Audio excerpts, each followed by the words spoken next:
Sejak hidupnya dimulai 4,6 miliar tahun lalu, bumi telah melahirkan dan memberi kiamat bagi bermacam spesies. Deretan keajaiban alam diikuti deretan bencana. Deretan keajaiban itu antara lain adalah munculnya makhluk bersel satu, lahirnya fotosintesis, evolusi makhluk multiseluler, munculnya banyak kingdom.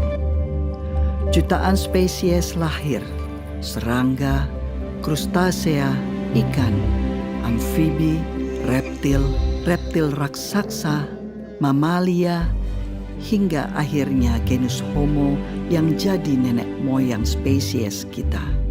Sapiens lahir 2,5 juta tahun lalu. Tapi semua itu diikuti dengan oksigen holocaust, letusan gunung supervulkanik, meteor jatuh, kepunahan massal pertama, kedua, ketiga, zaman es, pemanasan global, zaman es mencair, kepunahan massal keempat, kelima, hingga akhirnya Homo sapiens.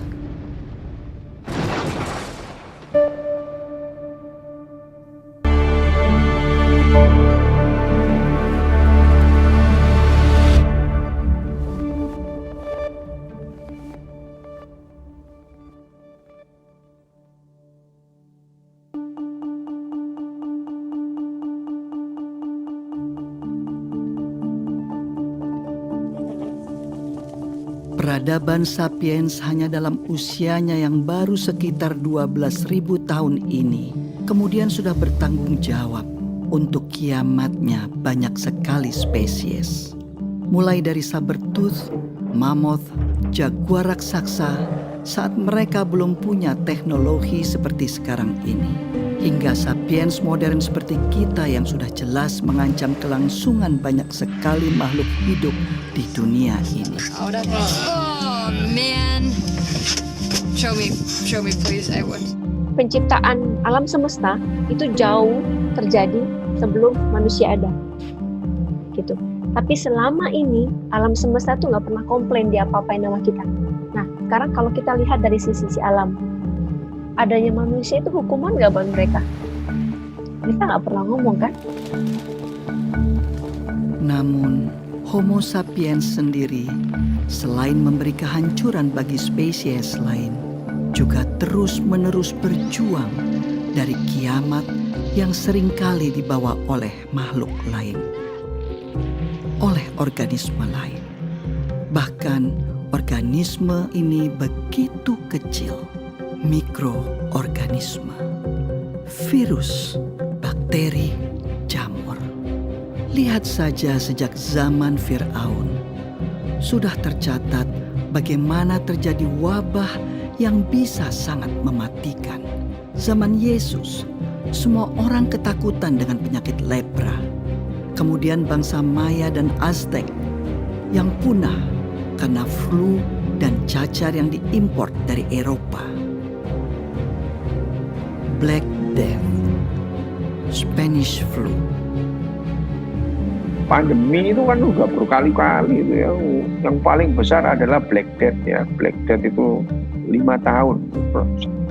100 juta orang Eropa mati. 100 juta orang Eropa mati. Cacar itu ya membunuh 20 juta orang. Cepat atau lambat ya manusia juga punah juga. Dulu pernah nggak ada kok ya. Di bumi ini manusia pernah nggak ada. Jadi kalau suatu saat manusia punah, ya nggak apa-apa juga gitu ya. Kalau manusia itu unik, ya istimewa enggak seperti biasanya. Kita itu ya sama dengan spesies-spesies yang lain, sama dengan kambing, kecoa, kutu. Itu salah satu kehidupan. Just an animal, eh? Apakah kemudian dengan tingkat kecerdasan yang seperti ini manusia itu menjamin dirinya survive? Enggak, itu enggak. Kecoa itu ya, kecoa itu jutaan tahun masih ada. Itu. Kita belum apa-apanya kecoa itu. Kalau soal survivability Tapi kan kecoa nggak bisa nyanyi. Itu adalah keunikan manusia. Apakah spesial? Apakah khusus? Apakah istimewa? Enggak, berbeda aja, cuma berbeda.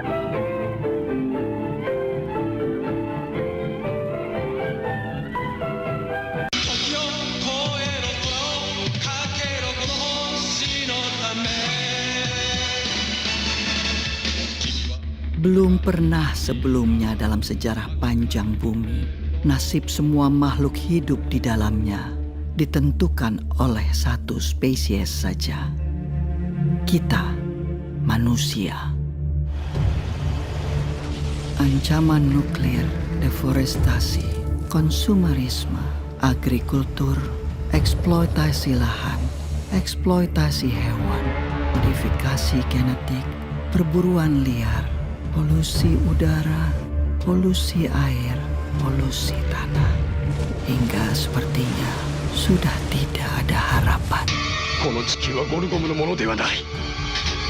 人類の、いや生きる者すべてのためにこの地球はあるのだ。分かってくれ。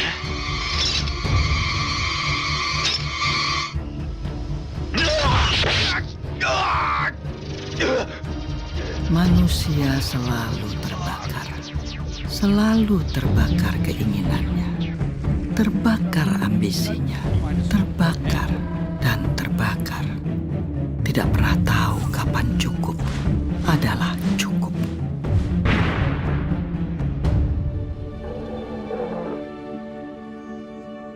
Tidak seperti seekor singa yang memakan satu zebra dan dengan damai membiarkan kawanan zebra lainnya lewat, tanpa panik memikirkan untuk mengisi kulkasnya.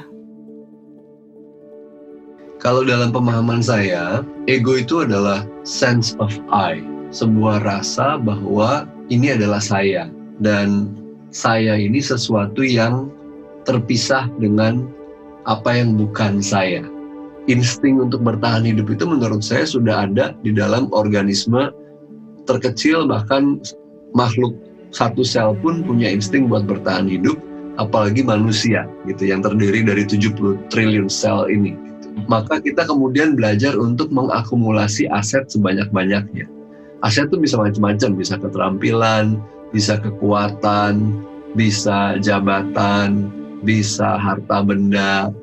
Karena itu bagian daripada insting buat bertahan hidup yang bilang bahwa karena hidup ini tidak pasti, tidak bisa diramalkan, dan beresiko, maka saya demi bertahan hidup harus mengamankan saya dan semua perpanjangan dari saya, anak cucu maksudnya. Saya nggak peduli dengan yang lain, bisa artinya orang lain, bisa artinya planet bumi ini. Sehingga ketika dia dihadapkan pada dua pilihan, yang satu pilihan yang tidak merusak lingkungan hidup, yang satu pilihan yang merusak lingkungan hidup, basis pemilihannya bukan merusak atau tidak merusak, tapi mana yang akan memaksimalkan potensi saya buat bertahan hidup. Dia tidak melihat lingkungan hidup adalah bagian dari saya. Kita nggak ngeh bahwa tubuh kita ini dibentuk dari apa yang kita makan dari planet ini. Udara ini adalah bagian daripada planet ini yang kita hirup. Gitu. Tapi kita nggak lihat bahwa dia terkoneksi dengan kita. Bahkan dia jadi bahan pembentuk dari bagi badan kita. Makanya kita bilangnya saya dan ini lingkungan. Padahal sebenarnya dia sangat terpaut. Secara biologis, secara filosofis, sangat terpaut. Chinese health authorities are still working to identify the virus behind a that the mysterious pneumonia that had broke out in kasus positif virus corona pertama di Indonesia. Ada dua. Let's take a look at the global pandemic numbers now. There are more than 1.7 million cases of COVID-19 around the world. The U.S. is reporting more than 200,000 deaths.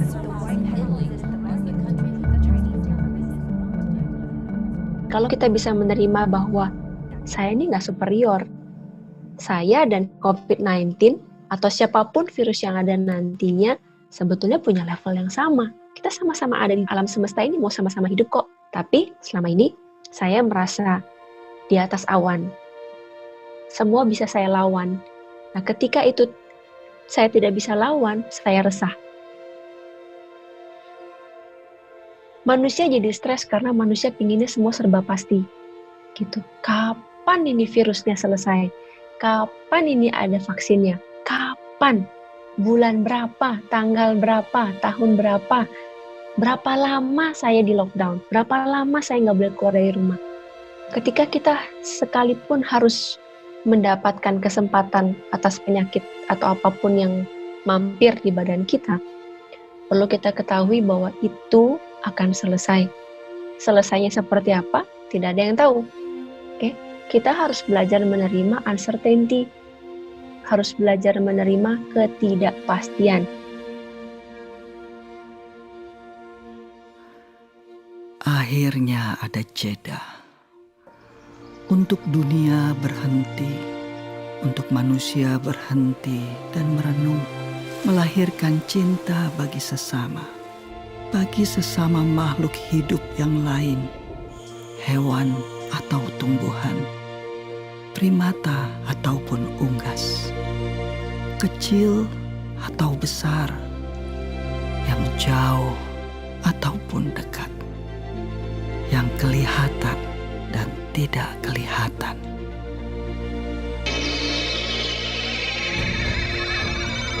Virus COVID-19 ini sampai hari ini membunuh 120.000.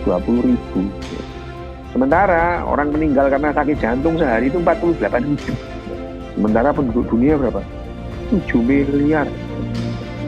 Masih banyak yang bertahan.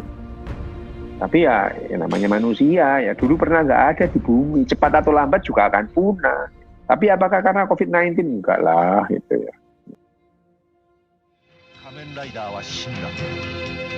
Nagaku kurushii tarakai no sue shinda no da.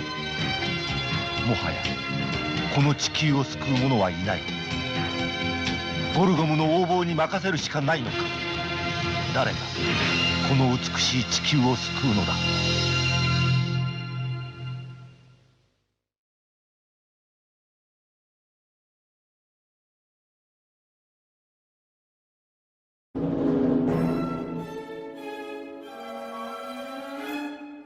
Sejak sejarah mulai tercatat, gangguan kesehatan mental manusia selalu lekat dengan misteri dan mitos. Pengidap gangguan jiwa lekat dengan stigma negatif seperti kesurupan, santet, sihir jin, muslihat setan, kutukan dewa, kutukan Tuhan.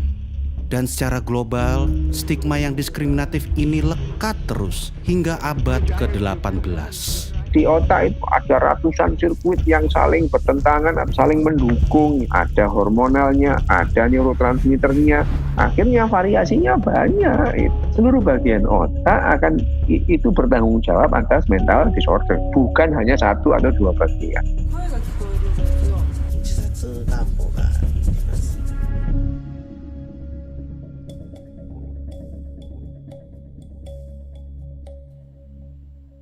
Kesehatan mental adalah faktor pembentuk cara manusia beraktivitas sehari-hari, pembentuk hubungan timbal balik manusia dengan lingkungannya, dengan hewan, tumbuhan, bahkan alam mineral seperti air, udara, dan tanah. Sebenarnya kesehatan mental yang tidak dikelola itu punya implikasi besar terhadap kesehatan fisik kita, karena yang namanya kesehatan psikosomatis dan penyakit kronis itu banyak terkait dengan psikologis juga.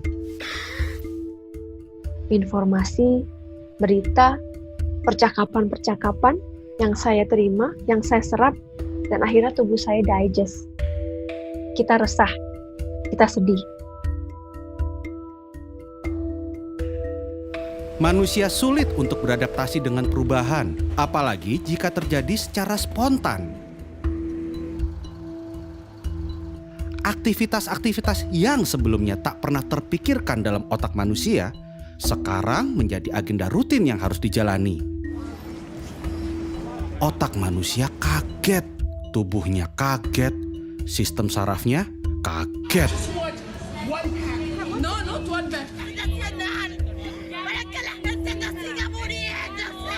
and as their frustration boils over. Committed suicide apparently after becoming. Kebijakan ini ternyata justru berdampak pada peningkatan kasus kekerasan dalam rumah tangga di sejumlah. Kalau kita bicara tentang nerve system, sistem saraf otak kita, ada dua yang penting, simpatik dan parasimpatik. Simpatik ini yang fight or flight, parasimpatik ini yang rest and digest. Simpatik ini tipe-tipe orang yang begitu terima berita, dia stres, dia langsung makan yang lebih banyak, atau dia langsung merasa ada ketakutan yang berlebihan. Di situ hormon stresnya akan naik. Kebalikannya, justru parasimpatik itu adalah proses di mana tubuh kita ada di tahapan healing atau penyembuhan. Ketika kita ada di level parasimpatik, stres hormon kita akan turun. Tekanan darah kita akan turun. Kita akan jauh lebih rileks. Nah, kalau kita pergi ke dokter biasanya, terus kita bilang, Pak dokter saya sakit. Apa yang dokter bilang pertama kali? Istirahat. The ability to accept time as an ally is usually called patience. Psiko artinya mental dan emosi pikiran kita. Kalau dia terganggu akan mempengaruhi neuro, keseimbangan saraf dan otak. Kalau keseimbangan saraf dan otak neuro turun, maka dia akan mengganggu keseimbangan endokrino, yaitu kelenjar dan hormon. Dan kalau kelenjar dan hormon terganggu, maka imuno, daya tahan tubuh akan turun. Jadi kaitan ini memang sudah dianggap sebagai mata rantai. Jadi kalau kesehatan mental kita tidak terjaga, meskipun kita sudah melakukan tindakan lain seperti cuci tangan, physical distancing, dan lain-lain, daya tahan tubuh kita masih bisa turun, dan itu tetap riskan. Semua terangkum dalam pepatah Romawi kuno, mens sana in corpore sano, jiwa yang sehat di dalam tubuh yang kuat. Manusia kemudian belajar banyak hal untuk menyehatkan jiwa mereka.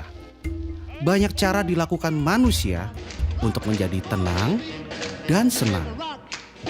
Dan inilah salah satu penemuan umat manusia yang paling inovatif. Spiritualisme. Spiritual menjadi jalur evakuasi bagi manusia yang sedang didera oleh rasa cemas dan takut. Memberi pemahaman baru bagi manusia untuk berefleksi, memberi arti dalam hidup, saling berkumpul, dan menguatkan dalam saat-saat yang sulit. Amazing grace. Namun, apa jadinya saat kemudian setiap manusia tidak bisa lagi berkumpul dan berritual? Saat semua harus berdoa di rumah, harus beribadah di rumah, berpuasa di rumah. Allahu Akbar. God is most great. Sudah bertahun-tahun beribadah, ya pengajian, masa berkumpul memenuhi jalan kemana-mana. Ini Allah menghendaki kita beribadah secara khusyuk, secara tenang. Karena mungkin ibadah kita selama ini terlalu hura-hura, terlalu rame-rame, mengedepankan emosi dan masa. Nah, dalam suasana Ramadan kali ini Allah menghendaki kita beribadah dengan khusyuk, beribadah dengan tenang, supaya kita bisa berdialog dengan hati kita yang mungkin selama ini hati kita abaikan, nurani kita pinggirkan, nggak pernah kita ajak bicara. Saat puasa ini Allah menghendaki kita berdialog dengan hati kita. Kita peduli dengan nurani kita. Kita peduli dengan batin kita. Self-awareness, ya. Self-awareness itu penting. Kesadaran. Sekedar mau forward sesuatu yang ada di WhatsApp group, dipikir kira-kira kalau saya forward ini apa yang terjadi ya, dipikir dulu gitu. Nggak langsung ada berita langsung forward ke grup, ke temannya, membuat kepanikan gitu. Kalau kita mau melakukan sesuatu, stop dulu, dipikir dulu sejenak gitu. Itu aja. Ketika satu orang bisa memiliki satu kesadaran penuh, satu orang itu akan mempengaruhi lebih banyak orang lagi. Itulah kenapa para nabi, para avatar Buddha, Yesus, Nabi Muhammad, dan lain-lain yang ada di sana, ketika bicara pada 10 orang, orang tersebut akan menerima. Sementara kalau ketakutan, ketika dia bicara kepada 10 orang, belum tentu 10-10-nya bisa menerima. Ada sedikit saja orang dengan penuh kesadaran, maka dunia ini akan terbantukan.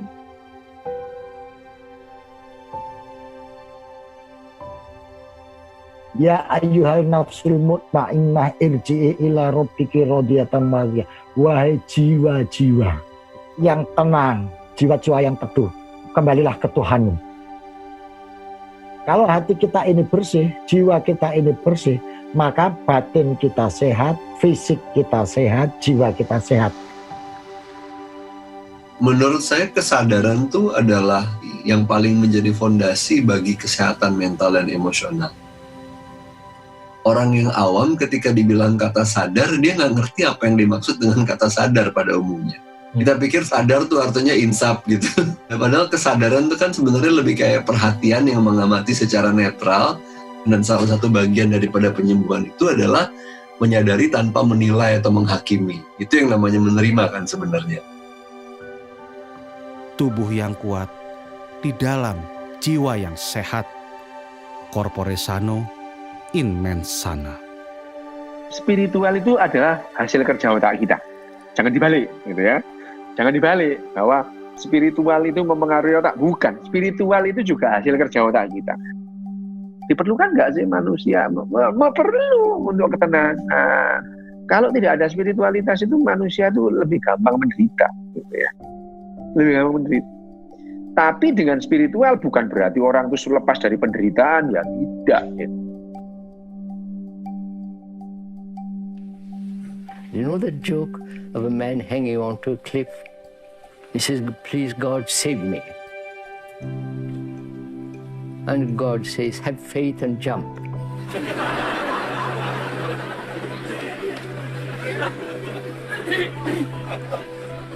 And the man who is hanging onto the cliff, he says, "Isn't there somebody above that still?"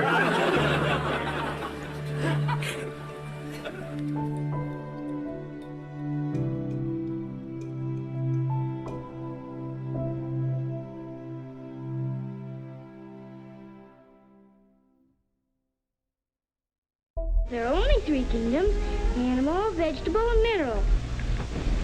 Maybe this little thimble belongs to a kingdom all of its own. The fourth kingdom. The kingdom of plastics. Plastics?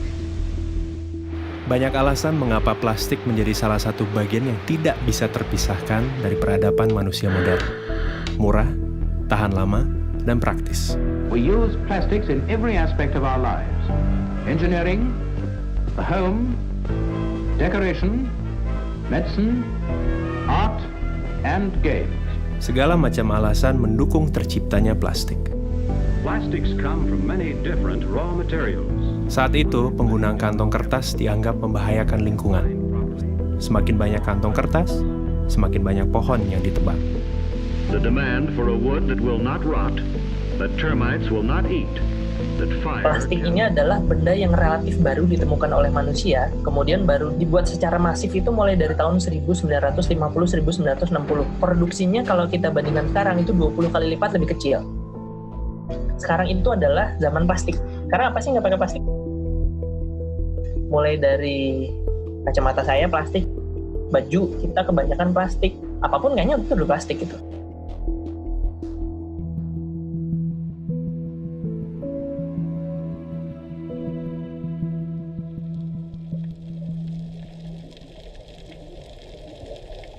Seiring waktu, plastik yang awalnya adalah barang substitusi untuk menyelamatkan lingkungan, berubah menjadi polutan.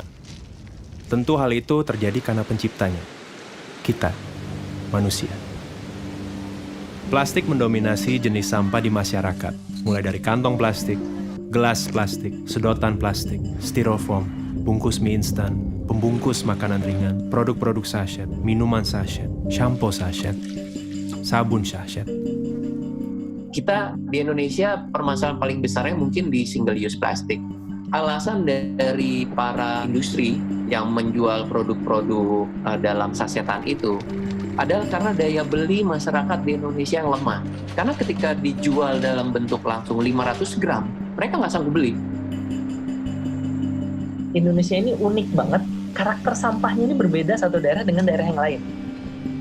Mayoritas sampah di ibu kota dikirim begitu saja ke TPA gitu, dan setiap 2 hari sampah ibu kota Jakarta itu bisa membangun 1 candi Borobudur banyaknya. Sifatnya yang sangat sulit terurai, pelan-pelan menjadikan plastik sebagai penghuni tetap bumi. 80% sampah itu berasal dari kegiatan yang ada di darat, 20% berasal dari kegiatan yang ada di laut. Bahkan di Palung Mariana, di sana udah ditemukan sampah plastik. Berarti sampah plastik itu ada di tempat yang banyak orang, sampai tidak pernah ada orang masuk ke dalam sana. Plastik yang manusia gunakan untuk membungkus dan memberi umur yang lebih panjang bagi makanan mereka, kemudian menyelinap masuk ke piring mereka. Tanpa sadar, manusia juga menimbun plastik berukuran mikroskopik dalam sistem pencernaannya. Kita baru aware terhadap polusi plastik itu mungkin baru tahun 2000-an lah gitu, di mana laut kita ternyata ada 5 triliun pieces plastik dan kemudian ada lebih dari 250.000 ton plastik gitu di laut, yang kemudian ini akan terakumulasi di biota-biota yang pada akhirnya dikonsumsi oleh manusia. Mikroplastik ini itu udah sampai masuk di plankton gitu. Zooplankton dimakan oleh ikan yang lebih besar, kemudian ikan yang kecil itu kemudian dimakan sama yang lebih besar lagi, pada akhirnya ditangkap oleh nelayan kita, dan kemudian ada di pasar ikan kita, pada akhirnya ada di meja makan kita gitu, ikan itu gitu. Nah kalau misalnya itu sudah dimakan, itu justru malah lebih bahaya. Ada yang namanya nanoplastik, lebih kecil dari 1 mikron, itu bisa langsung masuk ke serap ke saluran darah. Bila itu terjadi, bisa masuk ke saluran sistem saraf pusat, dalam hal ini adalah otak. Manusia mulai sadar, bom waktu bernama plastik sudah berdetak sejak awal diciptakan. Mereka mencari cara untuk menjinakkan bom waktu ini, atau setidaknya melambatkan waktu. Yang justru harus kita lakukan adalah kita mencari bahan pengganti yang kuatnya sama seperti plastik, yang fleksibelnya sama kayak seperti plastik, tetapi dia ramah lingkungan. Dari 7 spesies plastik yang hanya bisa di-recycle tuh hanya 2. Nah, ketika itu kotor, jorok, 1 kontainer yang ternyata tercemar oleh bahan yang tidak bisa di-recycle, akhirnya nggak bisa di-recycle gitu. Ends up-nya di penimbunan gitu, pembuangan sampah, karena nggak bisa di-recycle. Atau kemudian karena nggak bisa di-recycle, yaudah gue bakar aja insenerator. Permasalahannya adalah masalah tata kelola, khususnya juga di Indonesia. Kalau kita menggunakan instrumen kesadaran gitu ya, harus sadar dulu, itu butuh waktu yang lama, sedangkan sampah dan masalahnya itu sekarang gitu. Jadi setiap orang itu wajib memilah sampah, itu namanya wajib, ya harus ada konsekuensi kalau tidak dilakukan. Gubernur DKI Jakarta Anies Baswedan mengeluarkan peraturan gubernur tentang larangan penggunaan kantong plastik Larangan penggunaan kantong Keluarkan plastik. peraturan gubernur tentang pelarangan penggunaan plastik. Pergub larangan penggunaan kantong plastik sekali pakai untuk larangan Regulasi gaya hidup baru dan slogan-slogan tentang bahaya plastik terus didengungkan agar umat manusia punya satu pemahaman yang sama tentang plastik. Sampai bahkan kadang berdengung dan terdistorsi dalam jargon dan slogan yang kosong. Pasca 1 Oktober penggunaan kantong plastik, Greenwashing. trennya? Apakah meningkat, menurun, atau seperti apa? Manusia mana sih yang nggak pakai plastik? Kayaknya nggak ada. Jadi yang harus kita lakukan duluan adalah kita menutup keran dari sampah plastik, sumber sampah plastik, dengan cara kita mengurangi konsumsi plastik itu, terutama konsumsi plastik yang sekali pakai. Baik mana antara daur ulang dengan buang sampah sembarangan, ya tentu baik daur ulang. Tetapi daur ulang butuh proses. Baik mana daur ulang dengan pakai ulang, ya lebih baik pakai ulang daripada kita kemudian melakukan upaya proses daur ulang, ya lebih baik kita pakai ulang. Nah, dari mana lebih baik mana pakai ulang dan reduce atau pengurangan, ya lebih baik pengurangan juga itu. Dan ini sangat erat kaitannya dengan pola hidup dan keputusan konsumsi kita itu ya, bagaimana kita memilih barang, bagaimana kita memilih produk pada saat kita mau melakukan belanja, jangan sampai kita menghasilkan sampah gitu. Tahun 2050 kita akan susah-susah, kemana-mana kita ngambil ikan, dibuka, isi perutnya isinya plastik, yang ujung-ujungnya itu karena kita. Makanya kita harus berbuat sesuatu supaya sampah plastik ini tidak kembali lagi ke manusia. yang paling bagus ya, saya akan menjaga lingkungan karena lingkungan ini akan kita wariskan ke anak cucu kita, ke keturunan kita. Pilihannya ada di kita.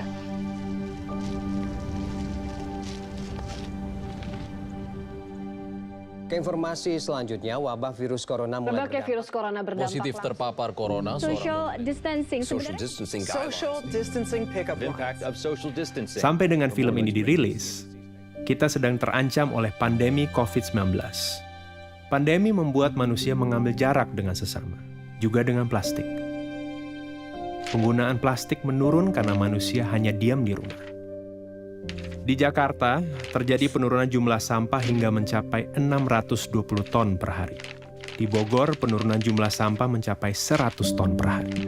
Now the coronavirus has taken over as the biggest worry for many, as air pollution has dissipated. So yes, we are seeing significant emissions reductions. Kualitas udara di Indonesia, khususnya kota Jakarta, jauh lebih bersih lantaran wabah virus corona, polusi udara di China justru berkurang drastis. The ozone layer of our planet is now healing.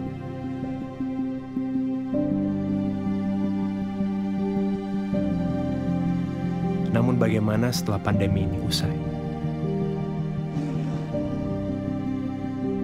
Nah, kalau saya berpikir, nanti kalau saya sudah mati, kemudian nanti ditanya malaikat, kamu dulu ngebuang sampah berapa banyak nih? Ini akibatnya loh, nanti jangan-jangan dikasih lihat, oh ini sampah yang sudah saya buang sembarangan ke sungai, nanti dimakan sama ikan ini. Waduh, kayaknya dosa saya banyak nih.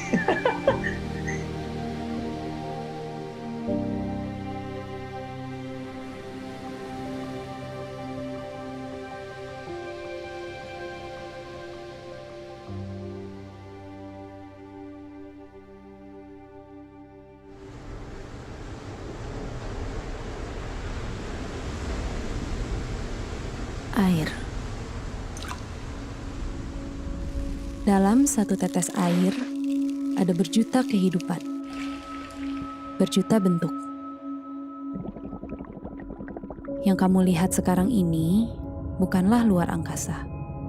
Ini adalah sebuah galaksi tersendiri, semesta tersendiri, dalam setetes air. Pencarian tanda kehidupan di ujung semesta selalu berasal dari pencarian akan air. Liquid water has been found on Mars. Scientists have suspected that frozen water could survive in permanently shadowed craters. NASA's Hubble Space Telescope has directly imaged what may be plumes of water vapor on Jupiter's icy moon Europa. Di tangan eksploitasi manusia, air menjadi sumber hidup, sumber peradaban, sumber energi, transportasi, industri, agrikultur, rekreasi, dan akhirnya gaya hidup.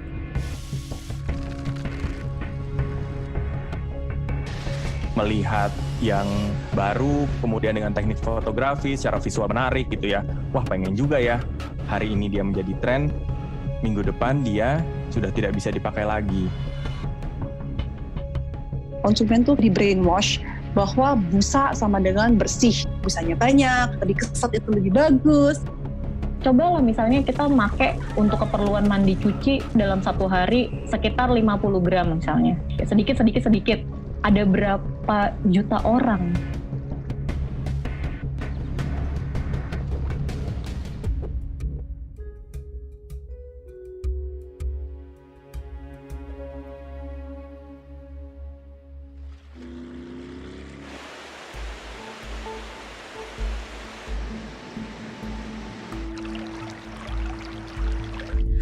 Air yang kita anggap akan dan selalu ada, bukanlah sesuatu yang selalu ada dan berasal dari bumi.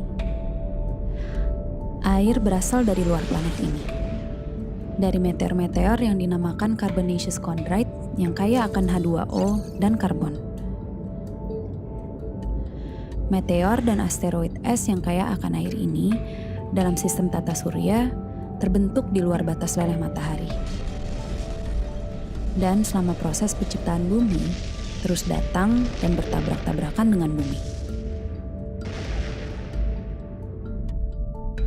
Jika kita perhatikan baik-baik, laut, atmosfer, dan segala yang ada di lapisan terluar bumi ini sangat tipis dibandingkan dengan mantel dan inti bumi.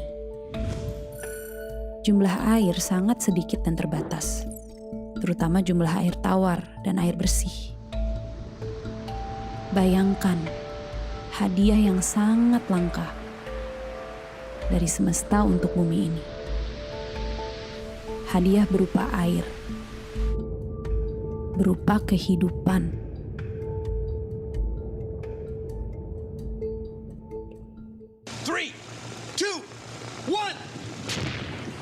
See? It's a cloud. It's the water cycle. It's science. Selain air, kehidupan pun bersiklus. Standar kecantikan punya siklusnya sendiri. Standar tubuh yang ideal, kulit yang ideal, wajah yang ideal, penampilan yang ideal, pakaian yang ideal. Semuanya terus berputar, terus berubah. Fast fashion adalah sebuah terminologi yang akhir-akhir ini populer yang menggambarkan betapa cepatnya siklus hidup sebuah fashion. Kalau lu jalan-jalan kemana gitu, bagus nih, murah gitu. Berapa? 30.000 doang gitu. Oh, udah belilah gitu. Beli, terus nyampe rumah kayak, oh gue beli ini ya? Anjing apaan nih? Letak lagi, terus lu beli lagi, gitu lagi. Untuk memproduksi sebuah celana jeans dibutuhkan 6.500 air. Kaos katun 2.700 liter air. Sedangkan tubuh manusia hanya butuh 600 liter untuk diminum per tahun. Ditambah dengan pola persaingan industri yang berusaha menekan biaya produksi sekecil mungkin. Para buruh dan pekerja di mata rantai terbawah menjadi pihak yang paling terdampak dengan kebutuhan untuk berpakaian dan bergaya. Last November, 112 people were killed in another major factory fire. 30,000 Chinese workers went on strike. Garment workers in Bangladesh. Namun, itu belum semua. Ternyata, dampak negatif bagi air dari limbah gaya hidup berpakaian tidak kalah dengan detergen yang kita pakai untuk menjaga penampilan diri. Untuk mencuci pakaian, wajah, tubuh. 70% persoalan air itu terdampaknya dari limbah domestik. Mungkin orang bakal berpikir, wah ini sungai ada limbah industri nih. Padahal sebagian besarnya itu dari limbah rumah tangga.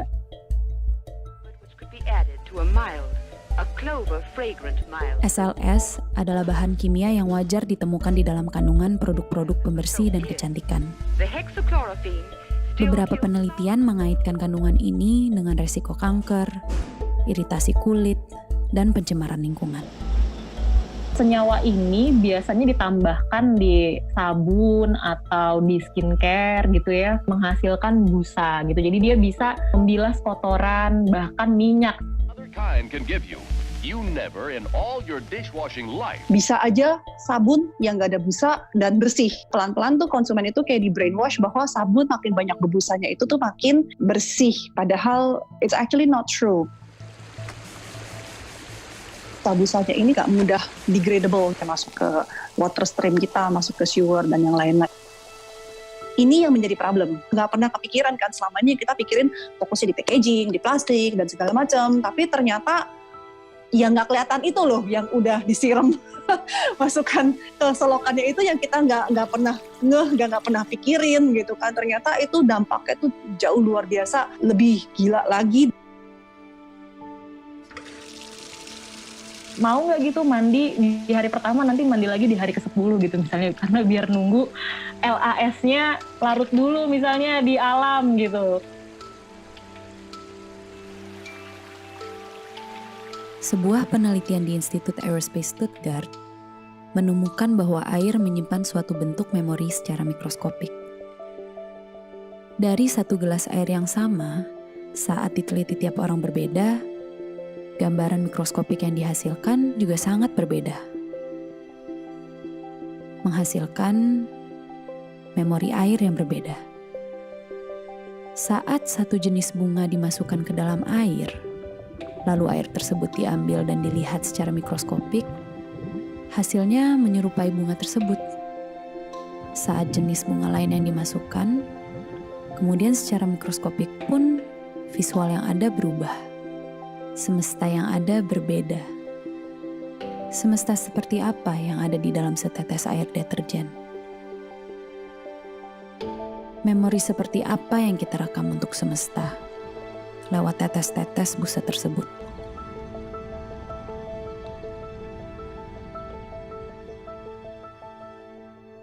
So we pour our waste chemicals and detergents into our rivers. Suds may or may not have been valuable in a kitchen sink. In a river, they can be lethal, killing the plants and the fish.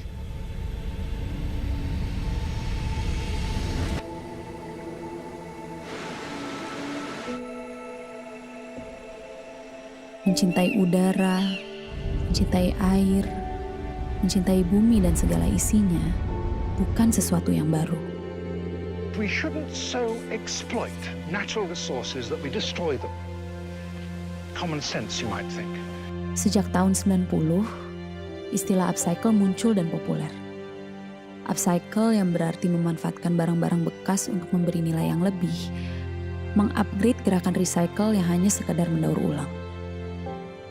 Upcycle mengajak kita kembali mengingat cara hidup nenek dan kakek kita, yang penuh pertimbangan, tidak boros, yang penuh kesadaran dalam konsumsi. So she takes her time and sees that everything she gets is fresh and good. Pandemik yang terjadi membawa orang merubah prioritas hidup. Kita jadi lebih mementingkan apa yang kita pikirkan. Buah pikir kita menjadi lebih orisinal dan lebih otentik karena tidak terbungkus oleh kebutuhan-kebutuhan kita untuk menunjukkan siapa diri kita. Yang tadinya tidak bisa keluar rumah kalau tidak pakai baju merek ABC dengan parfum ABC dan makeup ABC, sekarang menjadi lebih simple untuk menyikapi dirinya gitu. Prediksi 10 tahun ke depan tuh orang lebih memilih merepair atau merenew atau memperbarui bajunya dia yang udah ada dibandingkan dia beli baju baru. Tempat gua aja itu kan tukang jahitnya dekat pasar, ada kain sisa di sana. Kalau misalnya tuh kain kagak diambil, itu diambil sama tukang bakso, sama tukang soto yang ada di pasar Kebayoran Lama. Itu buat lap gerobak, selesai itu dibuang. Terus akhirnya gue kesana, itu gue ambil, gue bawa pulang. Terus gue olah di rumah, gue potong-potong, gue komposisiin. Itu gue oper lagi ke abangnya. Terus nanti dia yang ngejahitin. Jadi kayak secara nggak langsung tuh kain sisa dari tempat dia yang nggak kepake. Itu bisa ngasilin duit buat dia. Kesadaran tentang kosmetik fair trade dan ramah lingkungan sudah dimulai sejak tahun 70-an. To seek out only natural, sometimes crazy-sounding ingredients. Bananas for her shampoos, mud creams from India. Dan walaupun pada akhirnya para pelaku kosmetik fair trade dan sadar lingkungan terus tergilas roda industri, jejak perjuangan kosmetik ramah lingkungan terus tumbuh. Memang ada drawback-nya. Karena dari segi harga itu jauh banget bedanya. Kayak SLS itu kan murah banget, mungkin sekilo 10.000, 20.000. Nah, sedangkan kalau bahan-bahan natural itu sekilonya bisa juta-jutaan gitu. Jadi harganya berkali-kali lipat. Solusi itu bukan di produk, 80% solusi itu dari dalam diri kita sendiri. Dan itu semua mulai dari pikiran. Jadi yang sudah kita lakukan ini sebenarnya adalah memilah. Kita terlalu banyak memilah sehingga kita tidak tahu bahwa keseharian kita itu sebenarnya juga merusak lingkungan. Fast fashion, slow fashion, sustainable fashion, semuanya adalah berbagai bentuk pilihan. Di satu pihak, fast fashion juga dibutuhkan karena ada orang yang tidak bisa membeli barang-barang slow fashion karena kebanyakan slow fashion harganya juga tinggi. Apakah kemudian berhenti membeli kaos? Nggak juga. Bukan industri yang harus dicolek, tetapi diri kita dan mindset kita yang harus dicolek. Butuh nggak sih lo kaos? Lo kan kaosnya udah banyak. Akan memberikan sebuah value nggak untuk diri lo? Karena sebenarnya, kalau buat saya, mencipta fashion itu adalah memberikan solusi. Menjadi sebuah titik bersyukur pada diri sendiri. Akhir air itu seperti cerminan sih. Apabila dia hidup bersama dengan manusia-manusia yang memang baik, itu artinya kita sadar secara utuh esensi hidup seperti apa, maka air yang ada di dekat kita tuh pasti akan baik kualitasnya. Itu cerminan. Di tengah rumitnya permasalahan pencemaran air, pemanasan global, kualitas hidup para buruh, konsumerisme dan industri, serta berbagai macam keruwetan yang kelihatannya sangat kompleks. Mungkin kita bisa memulai perubahan yang sangat nyata dengan cara yang sangat sederhana. Lewat gaya hidup, lewat pakaian, dan sabun.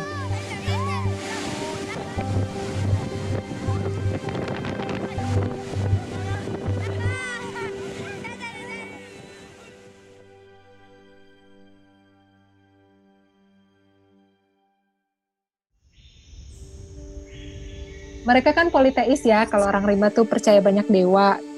Cuman dalam agama mereka tuh berpikirnya Tuhan ya atau dewa itu maha menghukum, bukan maha pengampun. Makanya orang kota jadi suka berbuat dosa karena diampunin terus. Terus Tuhan maha penyayang. Enggak, kalau di rimba Tuhan tuh maha penghukum, Tuhan suka mengirim penyakit gitu. Menurut mereka Tuhan kita nggak keren, makanya akhirnya orang-orangnya juga jadi pada jahat-jahat.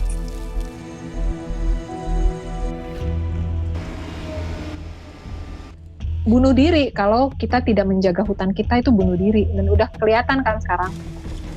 Pendidikan di sekolah sekarang ini nggak memberikan awareness ke kita bahwa kita ini benar-benar ada di ujung tanduk gitu loh. Kita ini sebenarnya lagi menghadapi kepunahan massal gitu loh. Sekolah dan sistem pendidikan di Indonesia nggak memberikan awareness tentang itu.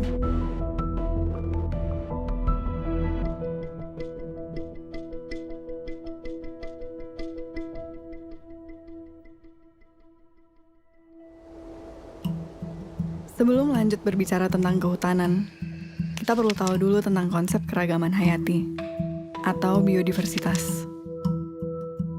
Arti biodiversitas adalah keragaman berbagai jenis kehidupan yang ada di bumi. Bagi kita semua yang tinggal di kota dan jauh dengan hutan, kehidupan alam liar mungkin hanya bisa kita lihat di televisi. Namun pada kenyataannya, udara yang kita hirup, air yang kita minum, dan makanan kita semua bergantung pada biodiversitas. Beberapa contoh sangat jelas. Tanpa tumbuhan tidak akan ada oksigen. Tanpa lebah tidak akan ada proses pembuahan. Hutan adalah rumah bagi biodiversitas di bumi. Kalau bahasa klise kan selalu dibilang hutan itu paru-paru bumi tuh. Aku melihatnya sih bukan sekedar hutan. Kalau kita menyia-nyiakan pengetahuan manusia yang paham tentang hutan, yaitu orang rimba, masyarakat-masyarakat yang tinggal di hutan, kita semua yang akan rugi gitu. Di bumi sudah ditemukan 1,7 juta spesies makhluk hidup. Dan diperkirakan ada 9 juta spesies yang belum ditemukan dan tercatat. Namun, hanya sejak 40 tahun terakhir, jumlah hewan liar di dunia berkurang hingga separuh. Separuh. Peradaban manusia sudah menghantarkan spesies-spesies lain menuju kepunahan 1000 kali lipat lebih cepat dibandingkan proses alaminya. Padahal, tidak ada satupun individu atau satu jenis spesies yang dapat hidup sendiri tanpa makhluk hidup lain. Kalau orang rimba bilangnya konsep kulkas. Itu aneh-aneh karena mereka pakai bahasa kota. Mereka kan lihat kulkas ya di kota. Apa ini kulkas? Katanya. Aku bilang ini makanan. Kenapa ditaruh situ? Supaya awet. Supaya kalau orang mau perlu ambil sedikit aja. Begitu kenyang, ya udah nggak ngambil lagi. Sisanya ditaruh di kulkas. Oh, kami juga punya kulkas di hutan. Sehutan-hutan tuh kulkas karena kami ngambil secukupnya. Besok mau ambil lagi gitu. Orang kota menganggap hutan itu bukan kulkas gitu. Mungkin kayak supermarket yang harus dijarah gitu. Kalau buat orang rimba enggak, kenapa aku ngambil sedikit? Karena besok saya perlu lagi. Yang mereka lakukan itu investasi. Aku menginvest kebaikan supaya besok kebaikan itu bisa aku ambil lagi gitu. Selalu dalam kalimat klise kita semua berkata, melestarikan lingkungan untuk anak cucu kita. Untuk generasi yang akan datang. Dan sekarang, inilah suara anak cucu tersebut. We are in the beginning of a mass extinction, and all you can talk about is money and fairy tales of eternal economic growth. How dare you? Yang sebenarnya sudah sejak lama mengatakan hal yang sama. I'm here to speak for the countless animals dying across this planet because they have nowhere left to go. And now we hear of animals and plants going extinct every day, vanishing forever. Dan di Indonesia ada Salsabila, pelajar berusia 16 tahun, bersama dengan grup Jaga Rimba yang ia dirikan. Kalau kita lihat fenomena alam, bagaimana alam bekerja, ini kan nggak seharusnya seperti itu. Kita panik tapi kita nggak bisa ngapa-ngapain karena di sekolah kita nggak pernah diajarkan untuk peduli dengan sekitar kita. Sistem pendidikan di Indonesia itu kita selalu diajarkan untuk menghafal, tapi kritisnya itu nggak ada. Saat Salsabila masih bersekolah formal, ia menyerukan mogok sekolah untuk hutan. Rutin setiap Jumat, Salsa dan teman-temannya bolos sekolah dan berunjuk rasa. Hingga akhirnya ia memutuskan untuk keluar sekolah, homeschooling, dan menggunakan waktu yang ia punya untuk hutan dan lingkungan. Mogok sekolah untuk hutan pertama kali itu tanggal 13 Januari 2020. Waktu itu aku bolos sekolah, langsung ke KLHK pagi-pagi. Ketika turun, ya memang nggak mengharapkan apa-apa, cuma mau ngeluarin marah sama sedih aja sih. Dan mereka awalnya ya kayak ketawa gitulah, kamu idealis banget sih, oh udahlah sekolah aja dan lain sebagainya gitu.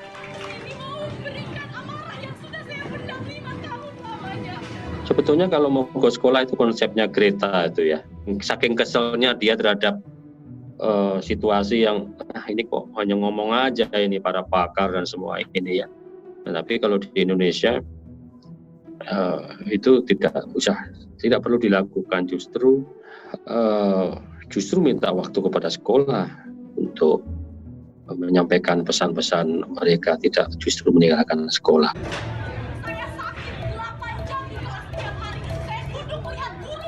Wah, kalau aku sih paling nggak mendukung kurikulum nasional kita. Kalau menurut aku, anak-anak masih nggak punya kepentingan ekonomi kan dan politik gitu. Sebenarnya kan setiap anak lahir sebagai saintis tuh, punya keingintahuan yang besar, punya daya kritis yang tajam, budaya dan pendidikan yang menghancurkan mereka kan. Jangan aneh kalau ada sekolahan yang datang ke masyarakat pedalaman yang masih banyak kobra, tapi begitu digigit kobra nggak tahu cara ngobatinnya. Seharusnya kalau di sekitarmu banyak kobra, ya kamu harus tahu, kurikulummu harus tentang kobra dulu. Yang lain-lainnya ya ntar kalau ada sisa waktu gitu. Nah itu aku betul-betul menyalahkan kurikulum nasional yang sudah banyak menghilangkan semua pengetahuan hebat nenek moyang kita. Jadi yang rugi kita sendiri. Ini bukan soal respect atau soal hilang atau enggak ya, kita rugi sendiri. Banyak orang yang mati karena gigitan kobra, padahal dulunya tinggal metik tuh daunnya. Sebenarnya aksi mogok sekolah untuk hutan ini nggak hanya menekankan bahwa hutan ini penting, tapi juga menjadi sebuah kritik untuk sistem pendidikan di Indonesia sekarang. Pendidikan di sekolah sekarang ini nggak memberikan awareness ke kita bahwa kita ini benar-benar ada di ujung tanduk gitu loh. Kami 2 kali aksi itu langsung dipanggil audiensi dan ketemunya langsung dengan Pak Wakil Menteri LHK. Tapi pas kalau ngelihat hasil audiensi sebenarnya agak sia-sia juga sih. Kami ini masih sekolah, jadi mereka nganggapnya ini, wah ini anak sekolah udah turun, udah paham masalah hutan, jadi jatuhnya lebih banyak ke pujian-pujian yang sebenarnya nggak kita inginkan. Kita maunya mereka bilang, oke, kami akan turun ke lapangan, enggak. Aku nggak tahu 10 tahun lagi apakah mereka akan merasakan dampak dari kebijakan-kebijakan yang mereka buat. Tapi yang pasti yang akan terkena dampaknya itu anak cucu mereka, dan anak cucu mereka kita adalah salah satu bagian dari mereka.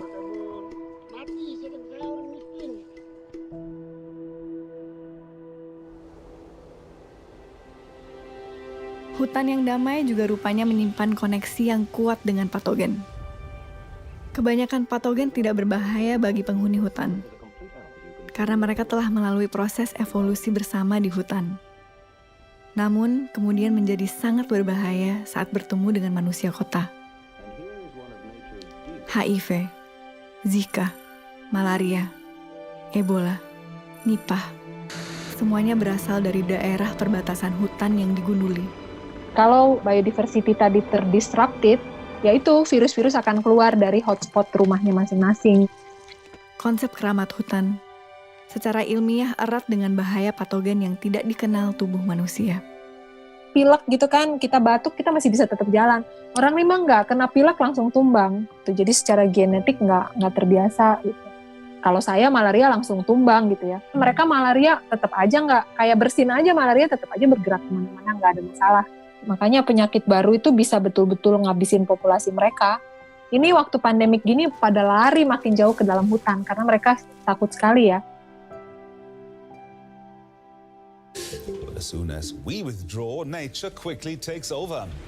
Could the corona crisis eventually be good for the environment? Jadi kalau dibilang ini menjadi waktu yang pas supaya bumi bisa menyembuhkan dirinya sendiri, mungkin aku bisa kritik bahwa enggak juga. Karena ini bakal terus berlanjut dan sistem ini enggak peduli mau pandemi, mau enggak, eksploitasi harus tetap jalan.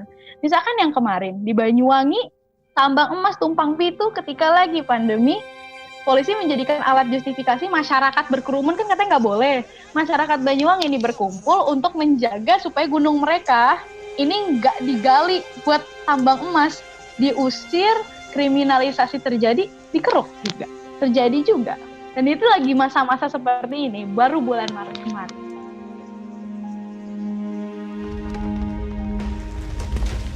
Rusaknya biodiversitas juga berpengaruh langsung pada perubahan iklim dan global warming. Dan permasalahan biodiversitas ini lebih gawat, karena saat suatu spesies punah, tidak ada jalan untuk mengembalikannya. Namun, kita semua bisa berperan langsung untuk mencegah hal itu. Pengundulan hutan selalu dilakukan dengan alasan agrikultur, membuka lahan peternakan, terutama sapi, minyak sawit, industri kayu, pertambangan, batu bara. Ini adalah produk-produk yang kita konsumsi setiap hari, non-stop. Minyak sawit ada di hampir semua makanan, mulai dari minyak goreng hingga coklat, bahkan dalam sampo dan sabun. Hewan ternak membutuhkan konsumsi pakan ternak yang dihasilkan dari proses agrikultur yang masif. Kayu menjadi kertas, furnitur. Batu bara menjadi listrik yang setiap menit kita konsumsi dengan rakusnya. Dalam semua komponen smartphone dan benda elektronik yang kamu pakai untuk menonton film ini, ada jejak industri pertambangan di sana. Dengan memilih dan mengkonsumsi produk makanan, sabun, dan sampo alternatif, hemat dalam menggunakan kertas, mengurangi konsumsi daging, hemat listrik, efektif memakai gadget, buka wawasan, tonton film dokumenter tentang lingkungan, bahkan sesederhana mengurangi makan gorengan, sudah merupakan kontribusi nyata dalam mencegah pengundulan hutan. Secara langsung, kita menyetop kepunahan massal, hanya dengan merubah pola pikir kita. Jadi jangan lo ngerasa lo pinter, karena sebenarnya bagaimana orang rimba melihat kamu harusnya malu loh dengan cara hidup kamu yang seperti itu. Berpikirnya terbalik gitu. Lalu orang seperti ini dari Jakarta datang ke saya di Rimba, mengajari saya cara hidup yang lebih baik gitu ya, bilang saya bodoh, sok-sok ngajarin saya apa yang mau saya contoh gitu. Di mananya saya bisa kagum sama kalian kalau kalian cara hidupnya begitu.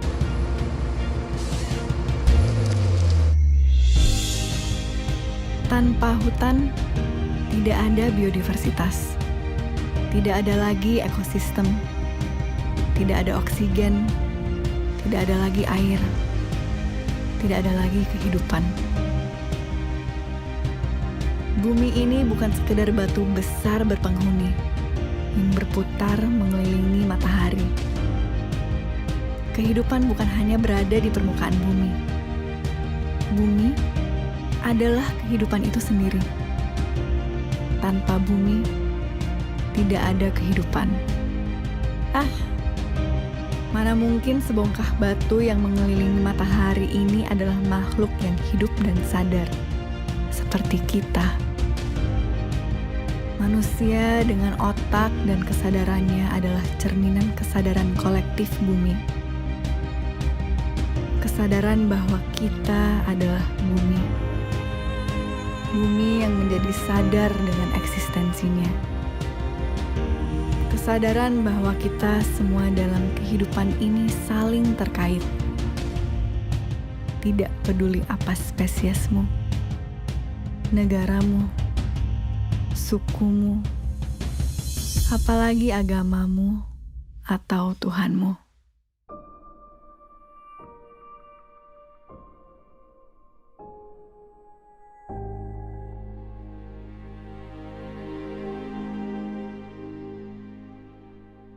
You know, I didn't know that we were actually like rich until maybe I was in my mid-20s.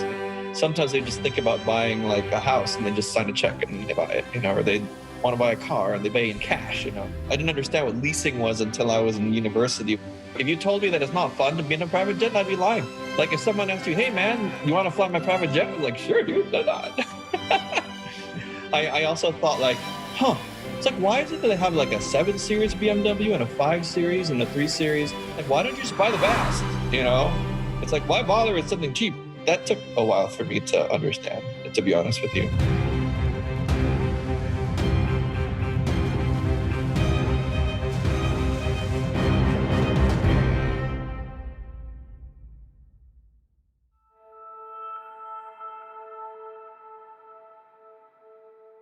Manusia adalah spesies yang unik. Mungkin secara sepintas, kita menganggap otak yang besar dan daya intelektual yang tinggi adalah sesuatu yang membuat kita istimewa. Namun, keunikan manusia yang paling utama adalah kemampuan kita sebagai spesies untuk membangun sebuah kesadaran kolektif, untuk membangun sistem. Mulai dari sistem suku, agama, birokrasi, kerajaan, kapitalisme, demokrasi, pasar saham, bahkan media sosial. Sistem diciptakan secara kolektif. Namun ironis, dalam sebuah sistem selalu akan ada mereka yang berada di atas dan mereka yang berada di bawah. Ada yang kaya, ada yang miskin. Ada yang populer, banyak yang tidak. Dan semua manusia yang berada dalam sistem tersebut akan selalu menjadi bagian dari perlombaan untuk mencapai puncak. Menjadi yang paling berkuasa, menjadi yang paling kaya, menjadi yang paling populer, dan berharap menemukan bahagia di sana.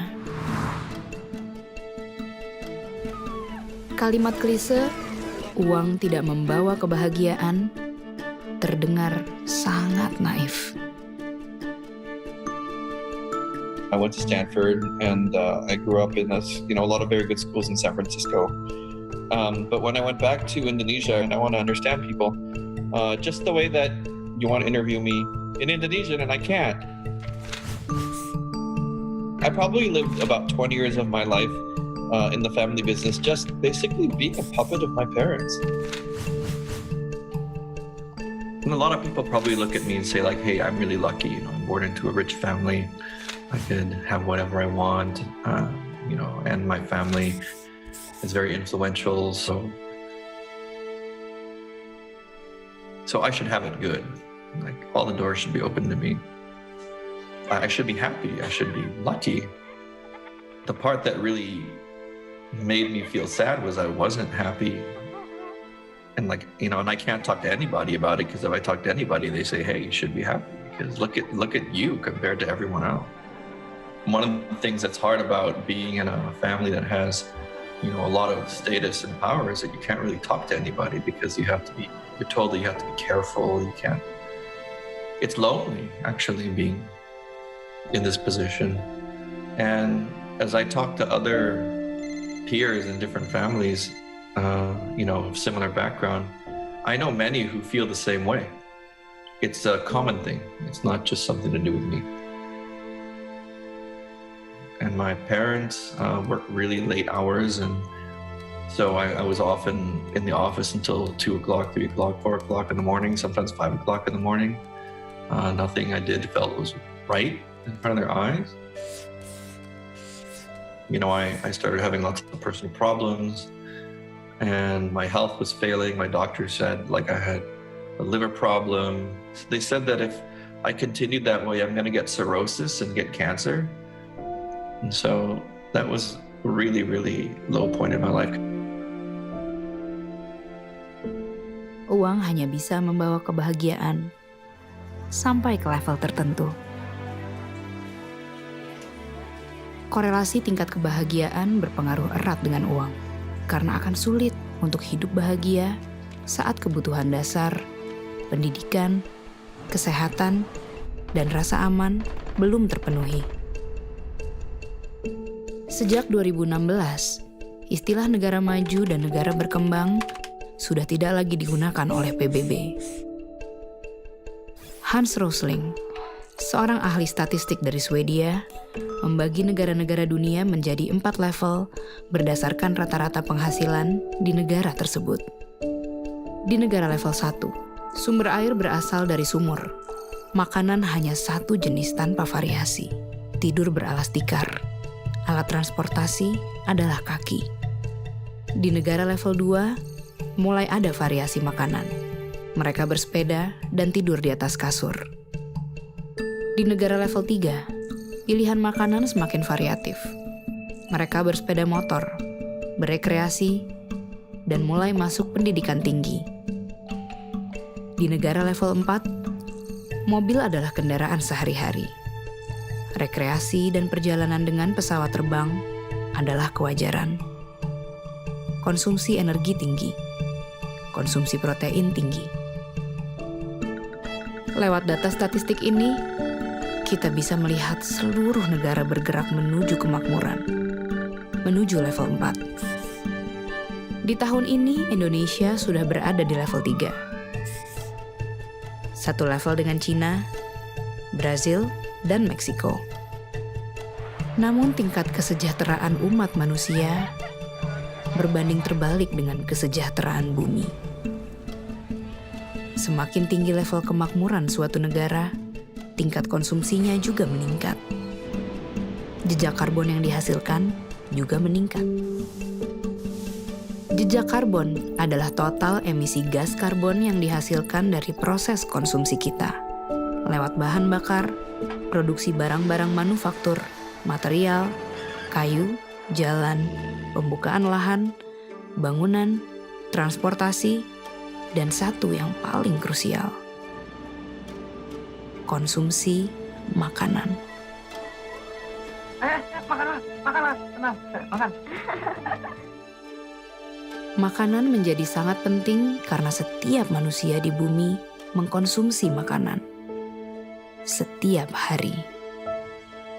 Semakin makmur level hidup suatu negara, semakin makmur pula konsumsi makanan dan protein hewani mereka. Sekitar 70% dari seluruh fresh water atau sumber air bersih itu sebenarnya kita kasih ke peternakan hewan. Satu beef burger itu tuh membutuhkan 660 galon air. Memproduksi protein hewani itu adalah cara memproduksi makanan yang sangat amat mahal dan resource intensif kalau kita ngomongin dari segi environment. Dan yang paling bahaya sebenarnya dia tuh nggak cuma menghasilkan CO2, tapi menghasilkan gas metan. Gas metan ini sifatnya tuh 20 kali lipat lebih menahan panas, dan itu dihasilkan paling banyak dari peternakan hewan dibandingkan sektor-sektor yang lain. Semua sektor transportasi kalau dikombinasi jadi satu, itu tuh mereka kontribusinya sekitar 13% ke gas efek rumah kaca di dunia. Sedangkan 18% yang lebih besar itu datang dari peternakan hewan. Vegetables, roots, herbs, and berries. Oh, no. Oh, yes. Look, Blanche, I'm a big man. There's a lot of me to feed. Here, I can't live on this stuff. Oh, no? What about an elephant? Now you're talking. I'll have mine medium rare. Sederhananya tuh kemarin laporan dari WWF, kalau kita manusia itu mengkonsumsi high meat diet, tinggi protein hewani, kita butuh 4 bumi. 4 bumi itu hanya untuk makanan kita doang. Kita hanya harus pindah entah ke bulan, entah ke Mars, atau nggak tahu di mana deh. Sedangkan kalau kita yang benar-benar kayak whole food, berbasis nabati, tuh kita bisa mencukupi semua kebutuhan masyarakat sekarang plus 4 miliar orang lagi. Bayangin. Apa yang baik untuk bumi, baik untuk diri. Begitupun sebaliknya. Jumlah sel di dalam tubuh kita dibandingkan dengan jumlah mikroorganisme yang asing di dalam dan di atas tubuh kita ada 10-20 kali lipat lebih banyak daripada sel tubuh kita sendiri. Itu juga salah satu filosofi dasar ya daripada pandangan saya terhadap kesehatan dan tubuh, bahwa kita adalah mikrokosme daripada makrokosme. Saya kadang sebutkan bahwa setiap orang adalah planet. Atau kalau mau lebih ekstrim lagi, setiap orang adalah sebuah galaksi. Kita adalah bumi terdiri dari banyak makhluk gitu ya. Bakteria, virus, prion, cacing, parasit-parasit yang lain itu adalah makhluk seperti kita di atas bumi ini. Makanya kondisi bumi akan selalu dicerminkan di dalam tubuh kita. Mungkin pernah dengar salah satu hormon pembawa kebahagiaan yaitu serotonin. Serotonin itu banyak orang berpikir itu diproduksi di otak kita. Tapi ternyata 90% dari serotonin atau hormon pembawa kebahagiaan itu diproduksi di dalam pencernaan kita. Yang bahan bakunya adalah serat. Yuk kenal dulu karo jagat aliting dewi. Kita kenal dulu sama dunia kecil yang ada di dalam diri kita sendiri. Jagat besar ini adalah yang di luar diri kita. Ternyata semua ini adalah satu. Kepahaman itu bahwa kalau semuanya ada satu, ngapain harus ribut? Kita melawan ABCD. Lawang itu adalah bagian dari diriku. Mengerti diri dulu, mawas diri dulu. Sektor peternakan kan berkontribusi 18% nih ke seluruh emisi gas efek rumah kaca. Kalau itu hilang 18%, kita tinggal mengurangi sedikit lagi karbon untuk bisa menyelamatkan bumi sampai masih dalam batas yang bisa ditinggali oleh manusia dengan nyaman. I was working in a job where every 2 weeks I would get sick. And I think it was just my body telling me, like, I don't want to do this. And so I left the company. Like, I didn't even vomit. I just disappeared. I just became the coward. I didn't resign. I just stayed at home and didn't show up. And I spent like the first 2 weeks just cleaning up my living room and turning it into a music studio. And my hope was that some people would come in and benefit from using the equipment. And I wanted just to be nice to people because I was sick of being told to be tough. And I was never good at being tough. And I wanted to do it in music. And that was really the only thing that I knew I wanted to do. And I knew that music makes me happy. That was the first time, like, in my life that I really didn't know what was going to happen next. And that was the beginning of when I got better. Yang namanya vegetarian tuh jauh banget dari pikiranku ya. Aku suka banget daging, aku suka banget barbecue, aku suka banget ayam dan lain-lain gitu ya. Pertama kali going vegetarian, banyak orang menganggap kita nggak normal gitu kan. Bahkan keluarga masih mencoba mengkonvert kita menjadi tidak vegetarian gitu. Kita selalu mikir kalau kita mau ngambil keputusan atau pilihan hidup, entah itu pola makan, pola hidup, itu semuanya harus sesuai dengan kata hati. Dan kalau kita in tune sama kata hati kita akan jadi questioning a lot of things yang dianggap normal sebenarnya.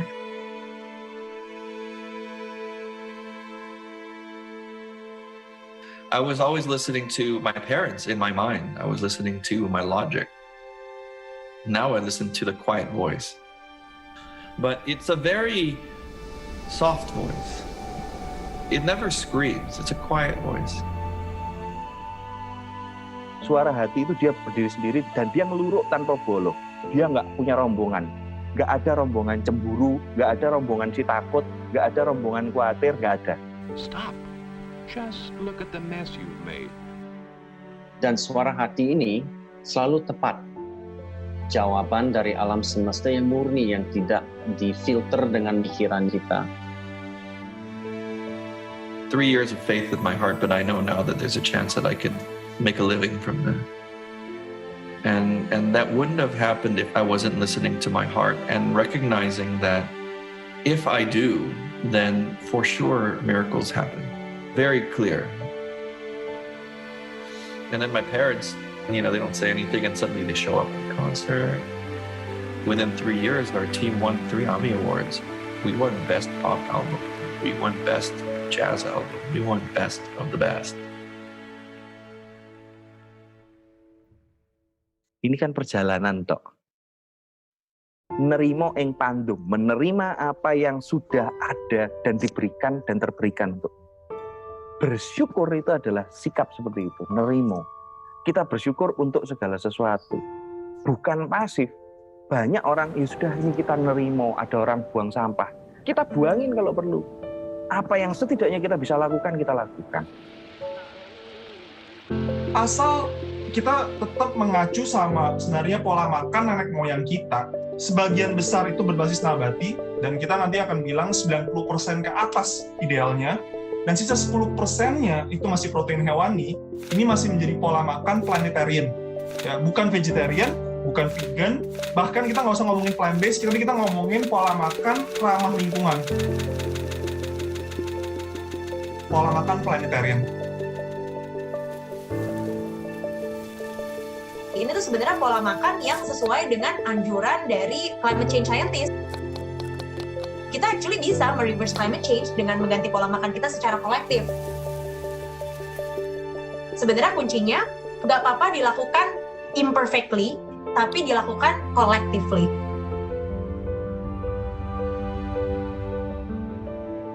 COVID-19 sering dianggap sebagai waktu bumi untuk beristirahat. Tidak salah sih. Namun jika diartikan begitu, nanti setelah bumi istirahat sebentar, lalu kita akan balik lagi untuk rakus dan mengeksploitasi bumi lagi. Hakikat sesungguhnya dari pandemi ini adalah bukti dan pengingat bagi kita semua bahwa energi kolektif itu benar-benar ada. Lewat setitik virus yang sangat kecil, kekacauan global bisa terjadi.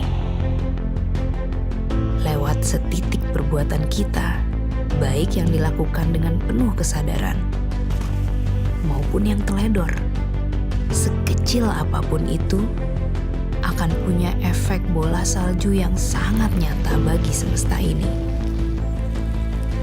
Saat semua orang berhenti dan diam, mendengar suara hati masing-masing, dan kemudian dengan penuh kesadaran bertindak, kita benar-benar bisa memulihkan bumi ini.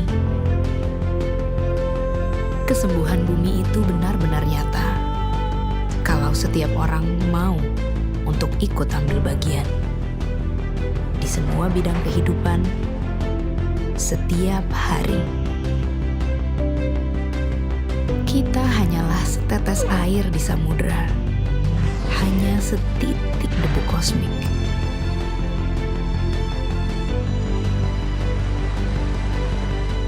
Namun bukankah samudera hanyalah kumpulan dari tetes-tetes air?